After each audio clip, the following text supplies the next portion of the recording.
Jai Mata Di all and all the very best for tomorrow in setting up business entities and closure. और 3 रातों से लगातार आप लोग क्वेश्चंस पूछ रहे हो, पहले कंपनी लॉ, फिर बीच में EBCLB और SUBB, और मैं लगातार सबके आंसर दिए जा रहा हूँ दिए जा रहा हूँ, और पहले सिक्योरिटी लॉ के भी पूछ रहे थे। अभी एक एडवाइस देना चाहता हूँ कल के एग्ज़ाम के लिए, SUB के पेपर के लिए, और ऑल दी वेरी बेस्ट एक बार और। लेकिन जो बताने जा रहा हूँ वो बहुत बहुत ध्यान से सुनना, एग्जाम के लिए बहुत इंपॉर्टेंट है। कुछ एक बड़े इंपॉर्टेंट पॉइंट आपको बताने जा रहा हूँ, लॉट्स ऑफ इंपॉर्टेंट पॉइंट। और अभी भी कोई प्रॉब्लम हो आपको तो मेरा फ़ोन नंबर आप सब लोगों के पास है, you all have that number. रातों को सोने नहीं देते बस आप लोग, और मैं भी खुश हूँ जाग कर, कोई दिक्कत नहीं है। सो आपकी जितनी प्रॉब्लम्स का सॉल्यूशन दे सकूंगा उतना अच्छा है। इस वीडियो में भी कुछ चीज़ें बताने भी जा रहा हूँ, दिखाने भी जा रहा हूँ, कुछ फ्लो चार्ट्स भी दिखाने जा रहा हूँ आपको। Lots of things are coming up, so I say just keep watching over here, just keep watching कि मैं क्या क्या बताने जा रहा हूँ। पहली चीज़ जो आपको यहाँ पर बता दूँ, part A, part B, part C, आपको मालूम है पेपर 3 पार्ट्स में है। एग्जामिनेशन हॉल में घुस के कोशिश करना कि सबसे पहले पार्ट सी 25 में से 25 ले लो यार। और पार्ट सी अभी आपके पास टाइम है रिवाइज करने का, ICSI मॉड्यूल जरूर देख लेना। और फिर ये मत बोलना कि बताया नहीं था, क्योंकि अब आजकल जो ट्रेंड है वो ये दिख रहा है कि ICSI ने जो पास्ट में क्वेश्चंस पूछ लिए, कंपनी लॉ का पेपर ये गवाही दे रहा है कि पास्ट में जो क्वेश्चंस पूछ लिए ICSI कह रहे छोड़ो उसको, अब कुछ ऐसा पूछते हैं जो ICSI मॉड्यूल में है लेकिन पास्ट एग्जाम्स में नहीं आया है।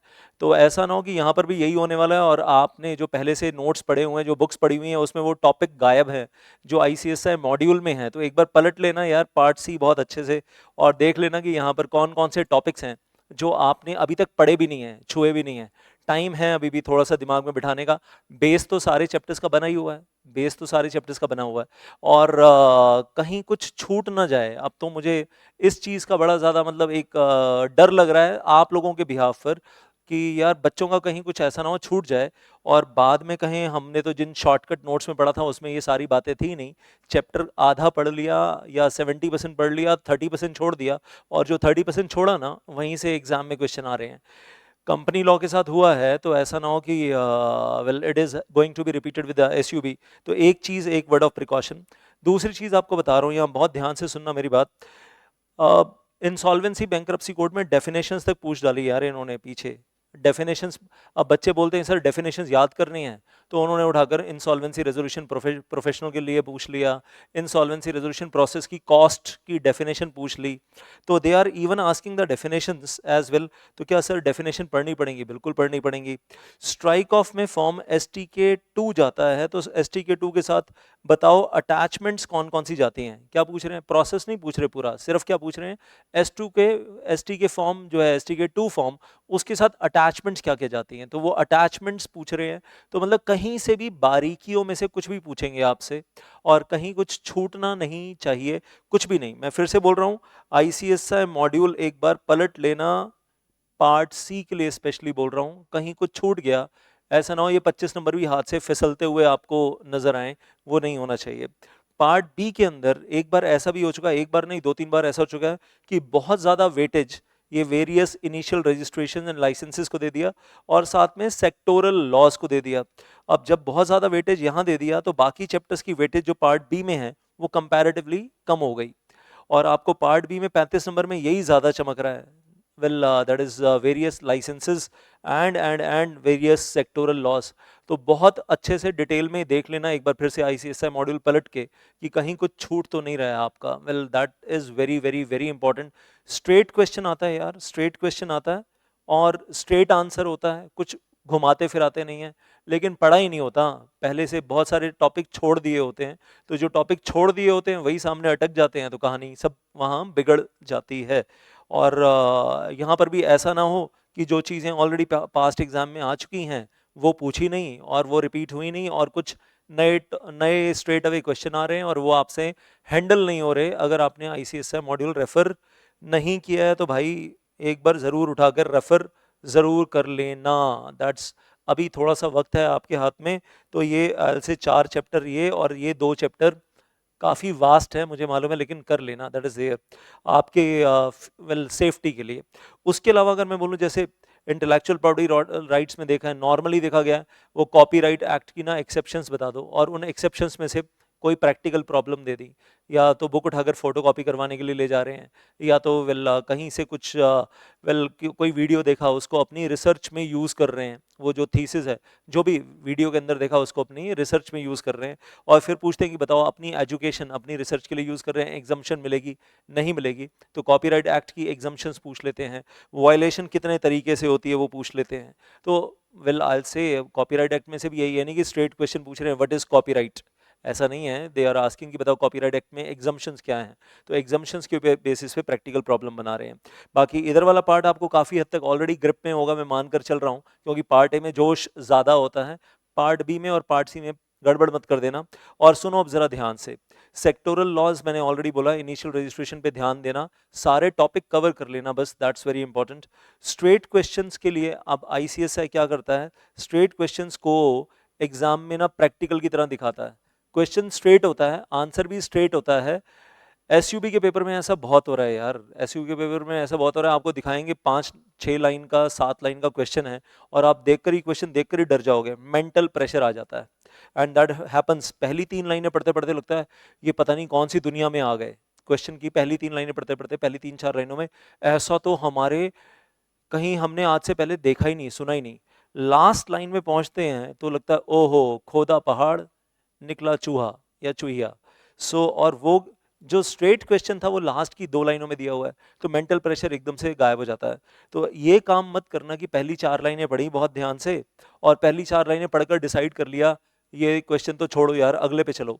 हो सकता है आखिरी की 2 लाइनों में समझ में आए, ओहो पूछा तो ये है, जो पहली 4 लाइनें मतलब थी वो तो सिर्फ आपको घुमाया जा रहा था, फालतू में घुमाया जा रहा था। ऐसा हो सकता है कि आपको सिर्फ गुगली दी जा रही है और पहली 4 लाइनों में घुमाया जा रहा है, और आखिरी की 1 लाइन या आखिरी की 2 लाइन जो क्वेश्चन की है वो पढ़कर लगेगा अबे यार ये तो सिंपल है और ये तो मुझे आता है, तो इसलिए टेंशन नहीं लेने का। और एक चीज़ ऐसा भी होता है कंपनी लॉ का, मैंने देखा है पास्ट में क्वेश्चन उठा उठा कर इधर पूछते हैं, in the paper of SUB deposit के चैप्टर में से क्वेश्चन आ जाता है, केएमपी के चैप्टर में से क्वेश्चन आता है, सर डिपॉजिट तो ऑलरेडी इतना पूछ लिया, अभी क्वेश्चन नंबर 1 कंपनी लॉ में भर भर के पूछ लिया, और उसके अलावा भी डिपॉजिट का और भी क्वेश्चन आया था कंपनी लॉ के पेपर में, क्या पता डिपॉजिट की हवा चल रही हो। पास्ट में ऐसा हुआ है कि कंपनी लॉ मतलब डिपॉजिट के क्वेश्चन एसयूबी में पूछे हुए हैं, केएमपी के क्वेश्चन एसयूबी में पूछे हुए हैं, तो आगे आने वाले टाइम में भी रिपीट हो सकता है। अब ये तो नहीं बोलूंगा कि कंपनी लॉ बैठकर दोबारा रिवाइज करो, अभी किया ही था सारा रिवाइज, तो वही हो सकता है वो काम आ जाए, लेकिन अपने दिमाग को ये मत बोलना कंपनी लॉ था चला गया भूल जा भूल जा, ये मत बोलना, ये सोचना कि अभी वो नॉलेज काम आने का स्कोप बाकी है। हो सकता है 5 नंबर का कोई क्वेश्चन कंपनी लॉ का अटक जाए, जो एसयूबी के मॉड्यूल से नहीं होगा, कंपनी लॉ के मॉड्यूल से होगा। देन जो मैंने आपको भी थोड़ी देर पहले बताया कि एस टी के 2 की अटैचमेंट्स पूछ रहे हैं, प्रोसेस नहीं पूछ रहे कि बताओ रिमूवल ऑफ नेम करवाने का प्रोसेस क्या है, या एप्लीकेशन कैसे फाइल करनी है, पूरा स्टेप बाय स्टेप प्रोसेस बता दो। एक फॉर्म की अटैचमेंट्स पूछ रहे हैं, मतलब इतनी बारीकियों तक चला जाता है ना इंस्टीट्यूट, दैट हैपेंस। तो इन चीज़ों का बस थोड़ा सा ध्यान रखिए कि ये चीज़ें एग्जाम में होती हैं और इसको इग्नोर कर कर नहीं चलना है। तो ये कुछ इंपॉर्टेंट पॉइंट्स हैं। बाकी मुझसे बच्चे बार बार अभी पिछले क्या बोलूं, पिछले 48 घंटे में ये पूछ रहे हैं बार बार कि सर वो नेट ओन फंड्स बता दो। तो भाई नेट ओन फंड्स में अपडेशन हो गई है सारी नॉन बैंकिंग, 1 अक्टूबर 2022 को अपडेशन हुई है, 1 अक्टूबर 2022। अब मैं और ज़्यादा डिटेल में तो आपको यहाँ पर नहीं लेकर जा रहा हूँ, बट आई से without going in too much detail बस इतना बात करना चाहूँगा, 1 अक्टूबर 2022 को चेंजेस हुए हैं, और मैंने अपने व्हाट्सएप स्टेटस के ऊपर वो सारे चेंजेस कल भी लगाए थे, आज भी लगा रहा हूँ कि नेट ओन फंड में क्या चेंजेस हुए हैं, और ये सारे चेंजेस 1 अक्टूबर 2022 के हुए हैं। तो एक काम करना, नया वाला जो नेट ओन फंड मैं अपने व्हाट्सएप स्टेटस पे लगा रहा हूँ वो भी देख लेना, और एग्जाम में ब्रैकेट में साथ में लिख देना earlier it use to be like that. जैसे आजकल नॉन बैंकिंग फाइनेंशियल कंपनीज के लिए इन जनरल 10 करोड़ कर दिया है, पहले 2 करोड़ होता था, तो वो लिख देना earlier it use to be 2 crore, but right now 1 October 2022 onwards it is I say 10 crore. ऐसे ही asset reconstruction company, housing finance companies, ICC investment credit companies, उन सबका जो क्राइटेरिया है वो मैं अपने व्हाट्सएप स्टेटस पे दे दूंगा। नेट ओन फंड्स के बारे में पूछ रहे थे बच्चे कि सर बताओ ज़रा, नेट ओन फंड्स की डेफिनेशन क्या है, तो भाई आईसीएसआई मॉडल में दी हुई है, मैंने तो उठाकर सिर्फ क्या किया उसको, I have converted that. Sir straight question आ जाता है एग्जाम में, what is net own funds, तो paid up equity capital plus free reserves, minus accumulated losses, minus deferred revenue expenditure, minus intangible assets, minus investment in the subsidiary companies shares, group companies shares, other housing finance companies shares, minus the book value of the debentures, deposits, loans. Well अब minus में क्या है, ये exactly ये minus नहीं है, पहले ये इक्वेशन है, ये इक्वेशन याद करो और इस इक्वेशन का जो नेट बैलेंस आएगा वो माइनस है. Book value of the debentures, deposit, loans will given to the subsidy company or group companies minus 10% of the investment in the shares of the group companies, subsidy companies and other housing finance companies. ये सब minus करने के बाद जो balance figure बचती है उसको minus करना है paid up capital and free reserves में से. तो डेफिनेशन है यार, याद कर लो, straight question straight answer on the basis of the definition. क्या पता कैलकुलेशन भी करवा लें, यू नेवर नो. और बच्चों ने बहुत पूछा कि सर हमें थोड़ा सा बता दो सर वो PPIRP प्रोसेस क्या होता है और CIRP प्रोसेस क्या होता है. तो बहुत ज़्यादा डिटेल में तो नहीं जाऊंगा. अब जैसे PPIRP प्रोसेस है यार, मेरे बैच में जब मैं करवाता हूँ 16 स्टेप्स में करवाता हूँ. दीज आर 16 स्टेप्स और कहानियाँ घूमती रहती हैं इधर से उधर. और बच्चों को बोलता हूँ कि ये जो करवा रहा हूँ उसको स्टेप बाय स्टेप लिख लेना, स्टेप बाय स्टेप लिख लेना एग्जाम के अंदर, और अपने खुद के नोट्स भी बना लेना, एग्जाम में लिख भी देना स्टेप 1 से लेकर स्टेप 16 हम कैसे जाते हैं. बट अभी उसकी डिटेल में अभी नहीं जा रहा हूँ, PPIRP की डिटेल में. CIRP का पूछा था मुझसे बच्चों ने कि सर CIRP का भी बता दो. एग्जाम में आ चुका है, प्रोसेस आ चुका है एग्जाम में. तो भाई फाइनेंशियल क्रेडिटर या ऑपरेशनल क्रेडिटर या कॉर्पोरेट डेटर एप्लीकेशन फाइल करते हैं NCLT को, और वेल आई से जब NCLT को एप्लीकेशन फाइल करते हैं साथ में एविडेंस देते हैं फाइनेंशियल क्रेडिटर्स, ऑपरेशनल क्रेडिटर्स, कि हम जो एप्लीकेशन फाइल कर रहे हैं तो कॉर्पोरेट डेटर ने डिफॉल्ट किया हुआ है, दिस इज इनिशिएशन डेट. उसके बाद within maximum 14 days NCLT उस एप्लीकेशन को एक्सेप्ट करता है या रिजेक्ट करता है. और जो अगर एक्सेप्ट करता है तो this is insolvency commencement date, जहां से आपका वो 180 डेज प्लस 90 डेज का टाइम पीरियड शुरू होता है.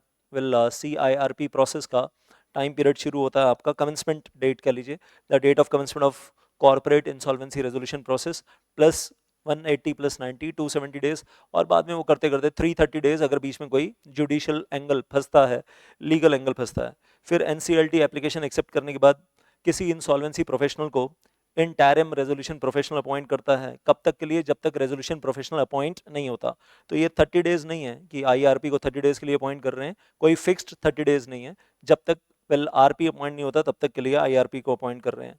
और IRP अपॉइंट होता है तो फिर वो वेल NCLT के ऑर्डर पे वो IRP न्यूज़पेपर में एडवर्टाइजमेंट देता है, सबके क्लेम्स इनवाइट करता है, financial creditors, workman, operational creditors, सबके क्लेम्स इनवाइट किए जाते हैं. और ये न्यूक्लियर ब्लास्ट है और आई से सब लोग डर जाते हैं और फिर मोरेटोरियम शुरू हो जाता है. आपको याद होगा मोरेटोरियम स्टार्ट हो जाता है. वेल आई से और मोरेटोरियम में फिर वो स्टे वगैरह, स्टे इंजंक्शन लग जाता है बहुत सारी चीज़ों के ऊपर. IRP क्या क्या काम करता है, एग्जाम में क्वेश्चन आया हुआ है. Interim resolution professional is acting as board of directors of the insolvent company, और सारे क्लेम्स को कलेक्ट करता है लेकिन एडजुडिकेट नहीं करता है. कमिटी ऑफ क्रेडिटर्स बनाता है जिसमें सारे फाइनेंशियल क्रेडिटर्स होते हैं, लेकिन अगर कंपनी में कोई फाइनेंशियल क्रेडिटर ना हो तो ऑपरेशनल क्रेडिटर होते हैं. और अगर कंपनी में फाइनेंशियल क्रेडिटर हैं लेकिन सारे इंटरेस्टेड हैं, रिलेटेड पार्टी हैं, रिलेटेड है कंपनी के साथ, बोरोइंग कंपनी के साथ, तो भी ऑपरेशनल क्रेडिटर्स की कमिटी ऑफ क्रेडिटर बनाई जाती है. And then committee of creditors will appoint the resolution professional. या तो पहले वाले IRP को ही RP बना देंगे या फिर RP को चेंज कर देंगे. वेल IRP की जगह पर नया RP अपॉइंट करेंगे, और जिसको भी अपॉइंट करेंगे वो 150 days plus 90 days approximately, well I से 240 डेज के लिए अपॉइंट करेंगे. तो इस तरीके से वो प्रोसेस है. और IRP can obtain the relevant information from the information utility, that is NESL. पूरे इंडिया में एक ही है इंफॉर्मेशन यूटिलिटी, NESL. तो ये कुछ काम है IRP के, एग्जाम में पूछ लेते हैं. List is inclusive. Well I से तो स्टूडेंट्स पूछ रहे कि सर बता दो सर. और फिर इसके आगे का जो प्रोसेस है उसमें भी जाता हूँ. वेल फिर एक सवाल और भी पूछा गया कि sir non banking financial company insolvent हो गई तो क्या उसका भी CIRP प्रोसेस कर सकते हैं. तो I will talk about that also. तो अब एप्लीकेशन कौन फाइल कर रहा है NCLT में, या तो फाइनेंशियल क्रेडिटर, या तो ऑपरेशनल क्रेडिटर, या तो कॉर्पोरेट एप्लीकेंट खुद. और कॉर्पोरेट एप्लीकेंट में कॉर्पोरेट डेटर भी हो सकता है, कॉर्पोरेट डेटर का मेंबर भी हो सकता है, वेल पार्टनर भी हो सकता है, और द मैनेजर भी हो सकता है. वो सब लोग हो सकते हैं. एप्लीकेशन फाइल करते हैं NCLT के पास कि भाई प्रोसेस शुरू किया जाए. तो maybe financial creditor, maybe well operational creditor, maybe corporate debtor, और maybe that other corporate applicants. और जब NCLT के पास एप्लीकेशन आती है, जब तो हम कहते हैं NCLT के पास एप्लीकेशन आ गई, NCLT चेक करता है कि डिफॉल्ट एक्चुअली हुआ था टुवर्ड्स फाइनेंशियल क्रेडिटर और operational creditor as the case में भी, एप्लीकेशन कंप्लीट है और कोई डिसिप्लिनरी प्रोसीडिंग उस इंसॉल्वेंसी प्रोफेशनल के अगेंस्ट पेंडिंग नहीं है जिसका नाम एप्लीकेशन में आया है। अगर एप्लीकेशन सेक्शन 7 सेक्शन 10 में आई है from the financial creditor from the corporate debtor, और उसके बाद एनसीएलटी या तो एप्लीकेशन को एडमिट करेगा या तो एप्लीकेशन को रिजेक्ट करेगा। एडमिट करते हैं तो उसके बाद within 7 days corporate debtor को फाइनेंशियल क्रेडिटर को इन्फॉर्म कर देते हैं विद इन 7 डेज कि हमने एप्लीकेशन एक्सेप्ट कर ली है, दैट इज देयर। तो एप्लीकेशन आने के बाद 14 दिन के अंदर एक्सेप्ट करते हैं, उसके अगले 7 दिनों में इन्फॉर्म कर देते हैं to the financial creditor, to the operational और to the corporate debtor, both of them basically, दोनों को विद इन 7 डेज। और एनसीएलटी अगर सेटिस्फाइड है कि डिफॉल्ट ही नहीं हुआ है या फिर एप्लीकेशन इनकम्प्लीट है या जिसका नाम एज आईआरपी दिया है वो वेल एक्सेप्टेबल नहीं है क्योंकि उसके अगेंस्ट, खुद के अगेंस्ट उसके इंस्टीट्यूट की डिसिप्लिनरी प्रोसीडिंग चल रही है, तो NCLT will give the notice to the applicant to rectify the defect, जो भी गड़बड़ है उसको रेक्टिफाई करो। और एनसीएलटी नोटिस देगा विद इन 7 डेज कि डिफेक्ट रेक्टिफाई करो। और उसके बाद अगर वेल एप्लीकेंट ने डिफेक्ट रेक्टिफाई कर लिया within 7 days of the receipt of notice, तो NCLT will admit the application and once again notify FC and CD एल से। और अगर एप्लीकेंट ने अपना डिफेक्ट रेक्टिफाई नहीं किया within 7 days of the receipt of notice, तो NCLT will pass the order for rejecting the application. बस इतना एग्जाम में प्रोसेस आ जाए तो ये प्रोसेस लिख कर आना है आपको और इन्फॉर्म कर देंगे एप्लीकेंट को एज द केस में भी कि आपकी एप्लीकेशन रिजेक्ट की जाती है। तो यही, ये वाला तो आपसे पूछा नहीं है कभी एग्जाम में, रेजोल्यूशन एप्लीकेंट, बट आल से ये जो पार्ट है ये एग्जाम में लिख कर आना है कि एप्लीकेशन, जो मैंने आपको पहले दिखाया एप्लीकेशन प्रोसेस, और उसके बाद फाइनली आल से एप्लीकेशन जो है वो एक्सेप्ट की जा रही है। ऑपरेशनल क्रेडिटर की एप्लीकेशन है तो भी चार्ट सिमिलर है, एग्जैक्टली सेम नहीं है बट सिमिलर है। I am not going in the separate possibilities of FCOC right now over here as such. तो क्वेश्चन मुझसे पूछे गए इसलिए मैं जवाब दे रहा हूँ, आपके सवाल मेरे जवाब और एग्जाम टिप्स देने थे, लेकिन मुझे लगा कि आपके सवालों के जवाब दे दूँ। और भी सवाल तो बहुत सारे आ रहे हैं लेकिन ये कुछ वो थे जो बहुत ज़्यादा रिपीट हो रहे हैं, तो इसलिए मुझे लगा कि मैं आकर ऑन स्क्रीन सबके सबके फ़ायदे के लिए एक बार बता दूँ। नॉन बैंकिंग फाइनेंशियल कंपनी है या फिर हाउसिंग फाइनेंस कंपनी है, इंसॉल्वेंट हो गई है। पुराने ज़माने में ये पढ़ते थे कि भाई वेल आज से 2019 से पहले, 2018 नवंबर 2019 से पहले पढ़ते थे कि अगर ये कंपनी इंसॉल्वेंट हो जाती है तो ये मामला नहीं आएगा in the insolvency bankruptcy code, NCLT के पास आप नहीं आ सकते सीआईआरपी प्रोसेस के लिए। 18 नवंबर 2019 को फिर फाइनली अमेंडमेंट आ गई और एमसी का नोटिफिकेशन आ गया, अमेंडमेंट नहीं बोलूँगा, एमसी का नोटिफिकेशन आ गया। और एमसी ने नोटिफिकेशन दिया कि नॉन बैंकिंग फाइनेंशियल कंपनी और हाउसिंग फाइनेंस कंपनी अगर इंसॉल्वेंट हो गई है और उसकी एसेट 500 करोड़ या 500 करोड़ से ज़्यादा है तो उसके अगेंस्ट सीआईआरपी प्रोसेस शुरू हो सकता है। लेकिन आरबीआई और reserve bank of India will file the application to NCLT. Financial creditor can not file the application to NCLT, operational creditor can not file the application to NCLT, corporate debtor can not file the application to NCLT. कौन application file करेगा? Only the reserve bank of India will file the application to the NCLT over here कि भाई ये insolvent non banking financial company या housing finance company के against आप शुरू कीजिए वेल ये मामला। और वेल लेकिन ये सीआईआरपी तभी शुरू करेंगे अगर अगर अगर उस एनबीएफसी का एसेट साइज कितना है, 500 करोड़ या 500 करोड़ से ज़्यादा।